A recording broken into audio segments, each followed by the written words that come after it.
স্থিতিশীল আছেন, উনি এখনো ফাইট করছেন। সতর্কতা মেনে আমার ওনাকে দেখার সুযোগ হয়েছে। উনি সজ্ঞানে আছেন, সজাগ আছেন। চিকিৎসক এবং নার্স যে ওনাকে নির্দেশনা দিচ্ছে সেগুলো উনি ফলো করতে পারছেন। ওনার শারীরিক অবস্থা ক্রিটিক্যাল, তবে উনি ফাইট করছেন এবং দেশবাসীর কাছে আহ্বান থাকবে ওনার দ্রুত আরোগ্যের জন্য সকলে দোয়া করবেন। দল মত সবকিছুর সবসময় ফাইট করেছেন, সহনশীলতার প্রতীক ছিলেন।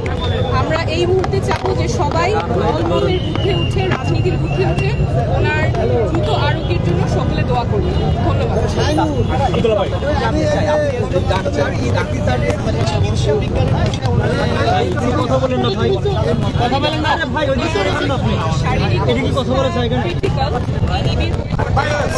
অ্যাডভান্স ট্রিটমেন্ট পাচ্ছেন,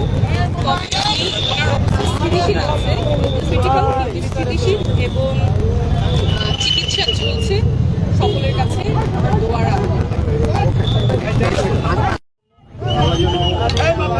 সুস্থ করে দেন এবং আমাদের এই লড়াইয়ে যে গণতান্ত্রিক উত্তরণের দিকে যাচ্ছে সেটি যেন উনি নিজে তার কারণে ওনার আজকে এই পরিণতি হয়েছে। একটা ক্লিনিক্যাল অপারেশনের মধ্যে দিয়ে গিয়েছেন, মেডিকেলের মধ্যে দিয়ে গিয়েছেন। আল্লাহ ওনাকে হাসিনার ফাঁসি দেখা পর্যন্ত ওনাকে যেন আল্লাহ বাঁচিয়ে রাখেন। ওনাকে সেটি দেখে যেতে আল্লাহ যেন এত ওই জিনিসটা ওনাকে দেখায়, যার কারণে ওনার আজকে এই পরিণতি হয়েছে। আপনি যদি দেখেন যে শারীরিকভাবে ওনাকে জেলের মধ্যে সঠিকভাবে চিকিৎসা নিতে দেওয়া হয়নি।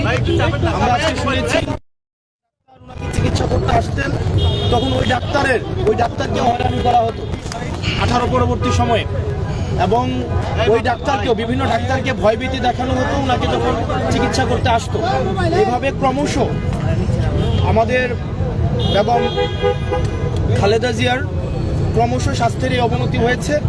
আমরা আল্লাহর কাছে দোয়া করি, সারা দেশবাসী আজকে ওনার জন্য দোয়া করছে। সারা বাংলাদেশের প্রত্যেকটা প্রান্তে প্রত্যেকটা দলের মানুষ, মতের মানুষ, ফেসিবাদ বিরোধী প্রত্যেকটা রাজনৈতিক দলের মানুষ, পৃথিবীর সবাই ওনার জন্য দোয়া করছেন। উনি যেন দ্রুত সুস্থ হয়ে ওঠেন এবং ফেসিস্ট খুনি হাসিনার ফাঁসি যেন উনি দেখে যেতে পারেন। আপনারা সবাই দোয়া করবেন। একটু সামনে আসেন, আপনি ওই পাশে নাসির ভাইকে চ্যানেল 9-এর ভাই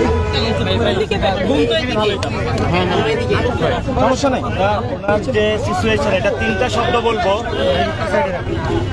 এটা হলো ওনার অবস্থা ক্রিটিক্যাল, একটা হলো বাট স্টেবল, কিন্তু উনি কমিউনিকেট করতে পারছেন, অর্থাৎ ওনাকে যে ডিরেকশনটা দিচ্ছেন ডক্টরসরা সেটা উনি নিতে পারছেন। যদি তাহলে কি করব আমরা, আমাদের একমাত্র একটাই, সেটা হলো দোয়া ছাড়া আমাদের কাছে কোনো কিছু নেই এখন।